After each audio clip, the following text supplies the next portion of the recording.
당황하셔서. 다음에 질문이 아까 제가 물어보려고 했던 누진제. 일의 물결이다 정말. 일자 엄청 올라가네요. 이 일의 물결을 보십시오. 예, 제가 오늘 일 잘합니다. 기운 받아가십시오. 일자라는. 일 잘하는 곽상원 누진제 얼마나 잘했나 봅시다. 정치권 입문하시기 전에 우리도 관심 있게 계속 했던 주제 중에 하나예요. 곽상원 맞아요. 변호사, 노무현 대통령 사이가 그 누진제 이거 변호사. 바꿔야 된다고 계속해서 투쟁한 게 몇 년쯤 하신 거예요? 제가 아이가 셋입니다. 예, 그 셋째 아이가 2012년에 태어났는데요. 제가 2012년부터 이 전기요금 체계를 쭉 연구하기 시작했고, 애 태어나니까 전기 쓸 일이 많았어요? 조금 구체적인 계기는 제가 2012년에 참 아팠거든요. 예, 그 해는 참 신기하게 좀 많이 아팠습니다. 그러니까 1년이 12개월이면 6개월 정도는 아팠고, 그 3개월은 누워 있었고요. 2달은 실제로 앞이 안 보여가지고 거의 실명 상태까지 갔죠. 예, 그때 그냥 한편으로 재밌는 얘기로는 제 큰 딸이 수영장 갔다가 눈병에 걸려갖고 왔는데 제가 그냥 눈을 비비면서 괜찮다고 이렇게 안아주다가 저는 걸리고 제 딸은 낫고. 눈병. 예. 근데 그 눈병이 그냥 흔히 말하는 아폴로 눈병이라고 하는 것이고, 병명으로는 유행성 결막염이라고 합니다. 네. 근데 그게 보통 사람들의 경우에 일주일 혹은 길면 한 2주일 정도면 없어지는데, 그것이 2주가 넘어가고 나면 눈에서 이제 피고름이 떨어지고 이제 이게 싹 안 보이기 시작합니다. 와, 그래서 그럴 수도 있어요? 네, 그래서 이제 그때 그 난과 의사 선생님께서 저보고 자기 교과서에서 이런 증상은 봤는데 실물은 처음 봤다. 그러니까 실명 가능성이 있으니 그냥 제가 초등학생 때 저 눈병 걸린 적이 있었거든요. 근데 이게 한쪽 눈으로 걸리면 이쪽으로도 옮겨요. 그래가지고 그때 막 되게 고생했던 기억이 나요. 제가 2004년인가요? 되게 옛날 때 한번 걸렸던 것 같아요. 그때 유행이었을 때. 그런데 2달 만에 낫긴 나은 거네? 2달 조금 지나고 나왔습니다. 근데 그거랑 이 누진제랑 무슨 상관이 있어요? 그게 이제 계기가. 자, 제가 그 말씀 드리는 이유는 뭐냐면 제 그 셋째 아이가 2012년 3월에 태어났고요. 보통 눈병은 여름에 걸립니다. 그때부터 2달이지 않습니까? 그러니까 집에 사람이 2사람이 늘어난 거죠. 그렇죠? 거기 아이 한 명이 늘어났고 그다음 제가 늘어났죠. 늘 출근하는 사람이 안 나가니까. 그래서 어느 날 집에 누워 있는데 앞이 안 보이니까요. 누워 있는데 제 와이프가 갑자기 전기요금 많이 나왔다고 소리를 지르는 거예요. 왜 이렇게 많이 나왔지? 이러면서 갑자기. 예. 그게 딱 그 얘기를 듣고 궁금해서 왜 많이 나왔을까? 눈 다 나오면 연구해 봐야지. 그게 시작입니다. 뭐 한번 파면 끝까지 파는 스타일이세요? 시작을 했고 거의 알게 되었으면 그러니까 2명이 없을 때는 굉장히 적게 나오던 게 이게 계속해서 이렇게 엄청 불어나는 시스템이잖아요, 누진제가. 그러니까 조금만 넘어가면 전기료가 거의 한 2배 이렇게 뛰었다 집에 이런 있었으니까 얘기예요. 에어컨을 계속 틀었겠다. 여름. 이게 거기 에어컨으로 상징되는 전기 소비량이 증가한데요. 그러니까 누진제라는 것은 일정한 단계를 두고 그 단계만 넘어가면 요금을 증가시키는 체제이기 때문에 일정한 단계가 조금은 더 넘어가도 일단 전기요금이 확 올라가는 것이거든요. 근데 이게 설계를 어떻게 하느냐에 따라서 사실은 요금이 굉장히 차이가 많이 납니다. 그래서 그게 세 단계로 바뀌었죠. 그게 이제 문재인 정부 들어서 좀 바뀌긴 했죠.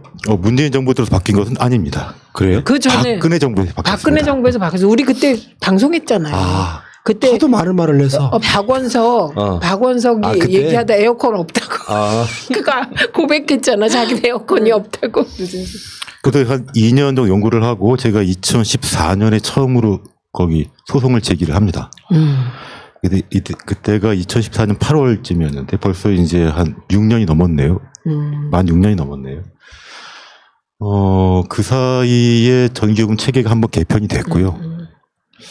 근데 이게 사실 개편할 것은 아니고 폐지해야 되는 것인데. 그렇죠. 그러니까 제가 한창 인터뷰할 때 자주 쓰던 표현은 과거엔 6단계 누진 체계였고 지금은 3단계 누진 체계거든요. 근데 비유를 드리자면 이런 겁니다. 그 6대 때리던 것을 지금 3대 때리는 겁니다. 그러니까 사실은 때리면 안 되는 것이거든요. 아, 그러면 지금 아마 문재인 정부 들어서는 아마 그 할인해준 뭔가가 있었던 걸로 기억하는데. 그게 이제 지금 문재인 정부를 모든 걸 좋게 보시려니 그런 것이고요. 네. 예. 그 전에 제가 소송을 제기하기 전에는 그런 일이 없었는데, 제기하고 난 이후에 처음에는 여름에 한시적으로 전기요금을 인하해 주었고, 그게 2017년에 그랬, 2014년, 15년에 청구를 했고, 2016년에 또 한 번 그랬습니다. 그러다가 2017년부터 요금 체계를 3단계로 개편한 것이고, 그리고 작년에도 또 더우니까 또 한시적으로 낮춰준 겁니다. 자, 이게 그 한시적으로 계속 이런 체계 변경이 있다는 것은 뭐냐면 근원적인 문제는 두고 있다는 것이죠. 그렇죠. 제 비유를 또 드리자면 저는 원래 비유 드리는 거 좋아하는데요. 네. 직설적으로 이야기하면 조금 재미가 없어요. 좀 천박해 보여가지고 네. 싫고. 그러니까 이렇게 그 소위 말 땜질 처방이라는 것은 뭐냐면은 사람을 때리고 반창고를 발라주는 행위에 불과합니다. 반창고를 발라주지 말고 때리지 않으면 되는 겁니다. 그러면 한전이 문제예요? 뭐 산업통상자원부가 문제예요? 기재부가 문제예요? 뭐가 문제예요? 법령상으로는 그 한국전력공사가 전기요금을 정하도록 되어 있고, 그것을 이제 그 산업통상자원부, 그다음 기획재정부하고 다 승인을 받도록 되어 있습니다. 그것은 규정상으로 그렇다는 것이고, 실제로 그와 관련한 정보는 누가 다 가지고 있냐면은 한전이 가지고 있습니다. 두 번째 문제는 그 정보를 해독할 수 있는 사람이 실제로는 거의 없다는 데 문제가 있어요. 그 요금 체계를 그렇게 만들어도 왜 그것이 부당한지 그거를 독해할 수 있는 능력이 별로 없고, 그 한전에 제일 많이 하는 전문가가 말하지 않는 모른다 이런 얘기. 분명히 내부에는 있을 것으로 저는 추측합니다. 그러니까 이런 사람이 국회에 들어가야 합니다. 그렇지. 그쵸. 정보공개 예. 청구하고. 산자위 예, 들어가고. 그래서 산자위 가야 합니다. 예, 일단 소송이라도 이겼으면 좋겠는데요. 아이 박덕금은 말이에요. 저기 예. 국토위 가서 자기 집값 오르는 맞아. 이런 말도 안 되는. 아우. 73억. 예, 근데 미래통합당 1위. 예.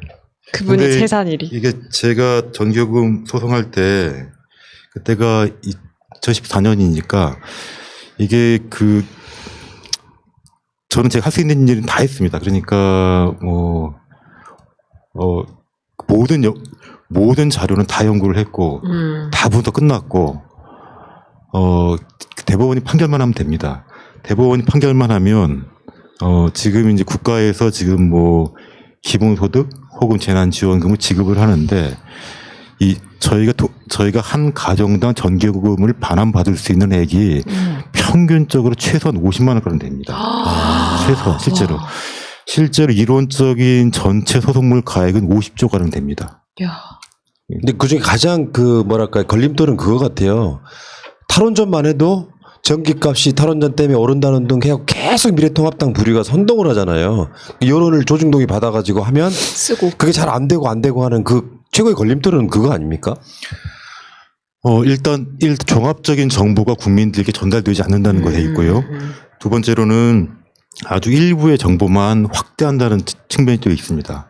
세 번째로는 그 전문가라고 주장하시는 분들이 실제로 본질을 잘 모르고 모른다. 오도한다는 것에 있습니다. 그러니까 사람은 자기가 아는 정보만이 전문이라고 생각을 하는 그런 특징이 있기 때문에 그런데요.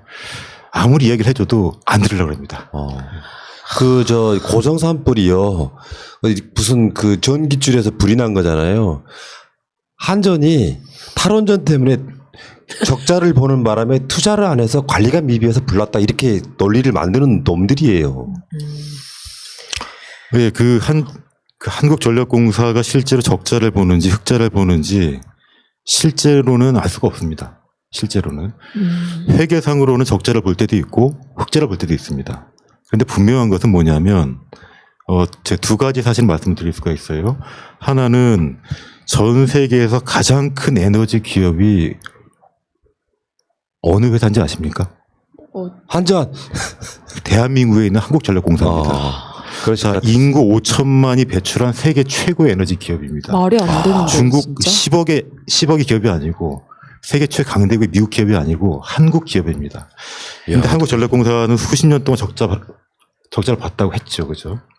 두 번째 사실은 뭐냐면은 한국전력공사가 발표하는 회계 자료에는 한국전력공사가 산정한 적정 이윤이라는 게 있습니다. 네. 적정 이윤이 포함되어 있기 때문에 내가 거기 회계 자료에 집어넣은 적정 이윤보다 미달하면 적자다. 네, 거의 그쵸. 적. 그럼 적자라 조정을 하는 것입니다. 그들만의 리그인데요, 이거는 완전. 적자가 그렇게 수십 년 동안 나는데 세계 최고의 기업이 된다면 그 경영 비법을 온 국민에게 전수해주면 될 것으로 저는 생각합니다. 이거 대법 판결은 언제 나와요? 저도 대법원 판결이 언제 나는지 매우 기다리고 있습니다. 아니 이게 그 사법개혁 중에 중요한 것 중에 그러니까. 하나가 법원에서 도대체 대법은 판결이 언제 날지 모른다는 저 거야. 계속 안진 모르죠. 걸. 안진 안진 거래 선거법 위반은 지금 몇 년째냐? 7년? 그것도 6년? 캐비넷에 있어요? 네. 시민에서 6년, 7년 됐는데 선고가 안 나요. 지금 대법원에 총 7건이 지금 올라가 있는데요. 저도 계속 기다리고 있고 예. 올해라도 선고를 해 주시기를 바라고 있습니다. 야, 그렇게 되면 뭐가 어떻게 바뀌어요? 50만 원. 그렇게 되면 일단 저희가 승소하게 되면 저는 사실 이론적으로는 지지 않는다고 생각을 하고 있고요.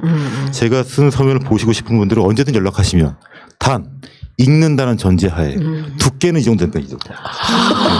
압축된 것만 이 정도 된다. 압축된 것만. 혼자 보시고 말씀해 주세요. 그러니까 읽으신다는 전제하에 제가 보내드릴 생각이 있고요. 예.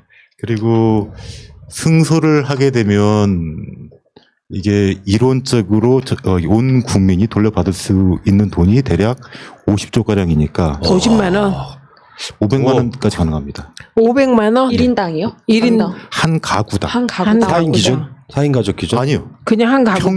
평균. 평균. 아. 와, 엄청나네요. 제 이게- 기억이 맞다면 그렇습니다. 나는 야, 뭐 예. 우리 집에 그리고- 100만 원만 줘도 좋아요.